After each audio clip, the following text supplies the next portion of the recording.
Here is the north stairs that lead up to the door to the north end of the main hallway. Front gates, which are closed but not locked. See how to get through here. Alright. Now I'm in the front yard. I'm just going to sort of do a video tour of the front yard.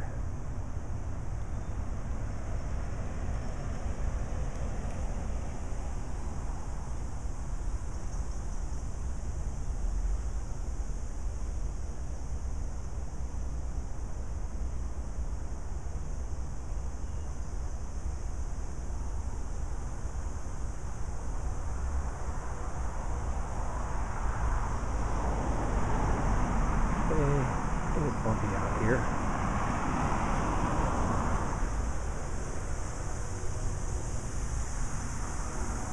Nice sprinklers, but my timing's bad because it means I can't walk up into the little front courtyard there.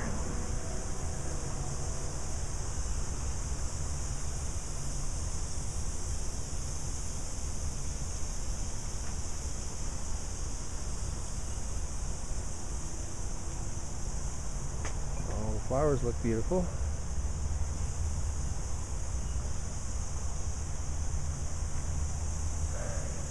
And then we have this lamppost right in the middle of things.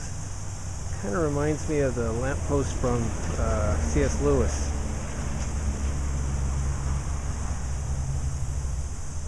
Alright, I'm going to take one more video up here. Up the stairs. Down again. There's the fountain. Graveyard for all the cats right there.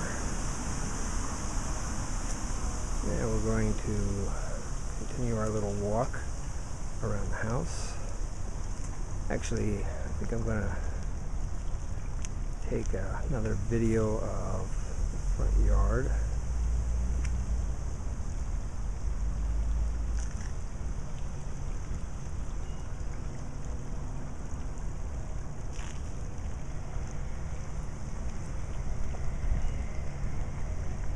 This leads back around the house again.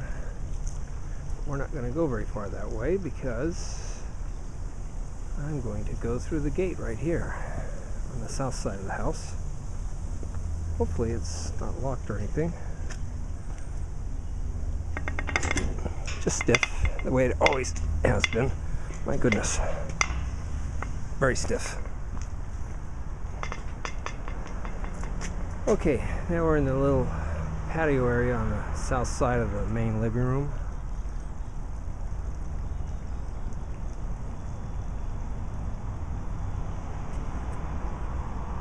Benches, little seats, pots, lots of pots.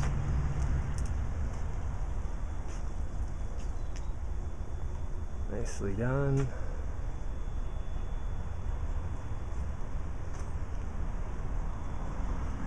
That fountain is not turned on. These benches have been here since we moved in.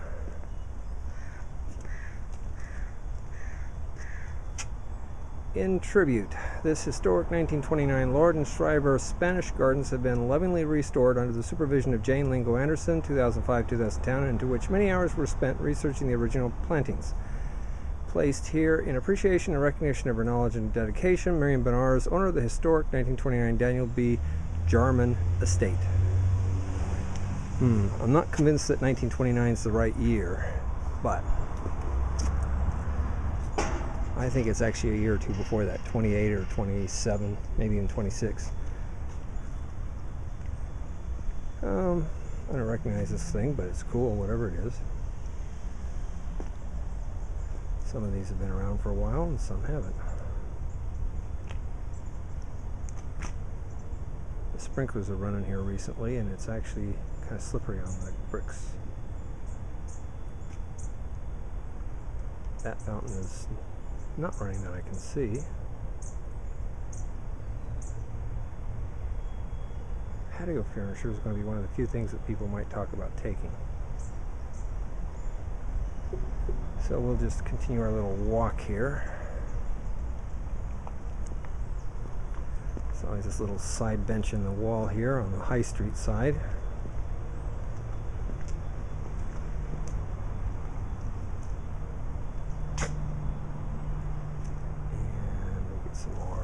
Another tour of the grounds.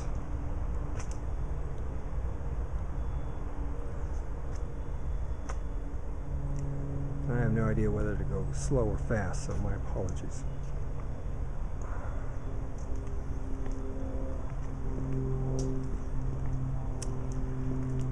Okay, there is a large swing set, which I'm assuming somebody will want to take home. I wonder if Wendy can fit it on the airplane to Singapore. And to go with the large swing set is a nice outdoor table with what looks like 3, 6, 8 chairs. I don't know if there's enough room for 8 chairs. Glass and steel. And then some plants, and a couple of wicker chairs, and a wicker coffee table. She's growing something here that's really hitting my hay fever. Did the same thing to me yesterday. Was just fine till I got here. Another lamppost, C.S. Lewis again. And another one over here. And there's the fountain. I'll try to get the house in the background now.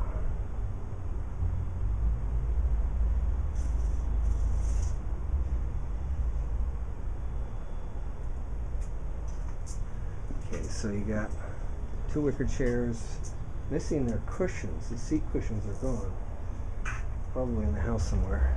I don't ever see them. Concrete pagoda.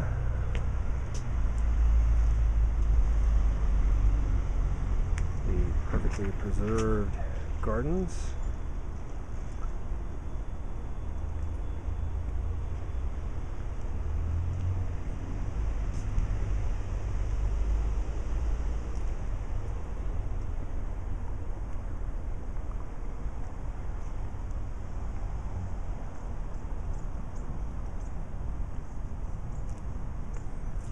Friends are the flowers in the garden of life, is what that plaque says.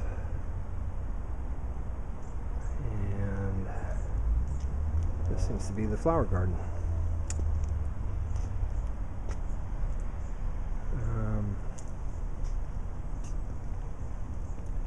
Come up to the front room. You got a chair, a lounge chair, another metal chair, table with umbrella, and 6 nice little chairs, lawn chairs.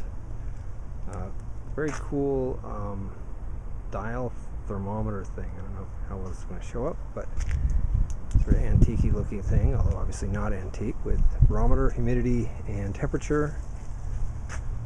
There's that. And a small grill. I didn't even know Mother had gotten another grill. She lent the last one out, and I haven't seen it since. This is a small Coleman, very modest. Probably Jim would barbecue occasionally there.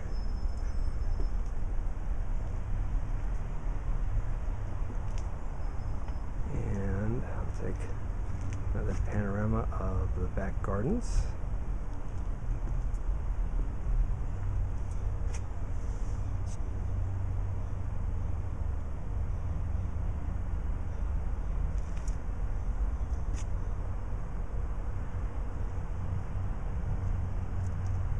Okay, we're almost done with our tour. I'm going to walk out the back side and over to the back of the garage.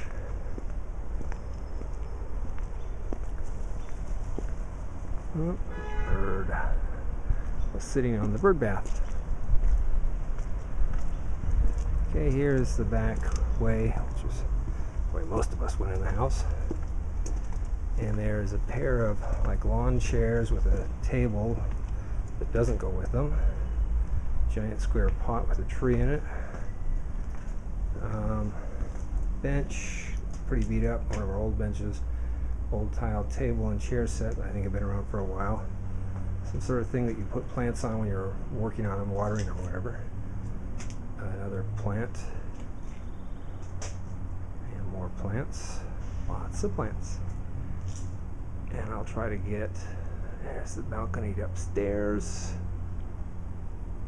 And that pretty much winds up our video tour of the exterior of the house. Just isn't much to see after this. So I'm going to head out, do the last few seconds of video here, and then call it a day.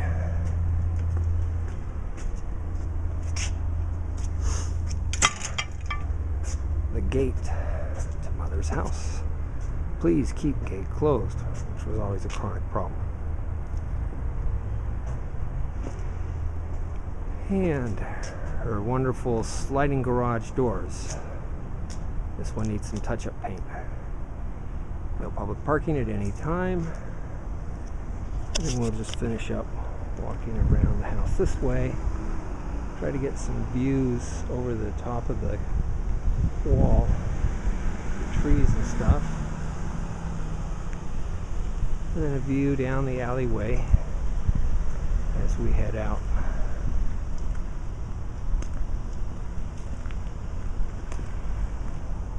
Once I get out here, I think I'll do a 360 of the neighborhood and we call it a day. So that's the tail end of her house. Across the street is her friends. I forget their names, but they're the ones that had, there was a house there, now it's a garden with a little house at the back of it. And so let's start with Mother's Alley. I don't know who lives in this house now, but it was the Japanese lady that gave lessons when Ben was a boy. The house at the corner, house at that corner, and I used to know who used to live there.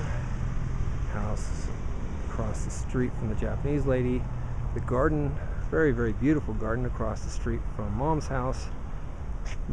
Those people's house.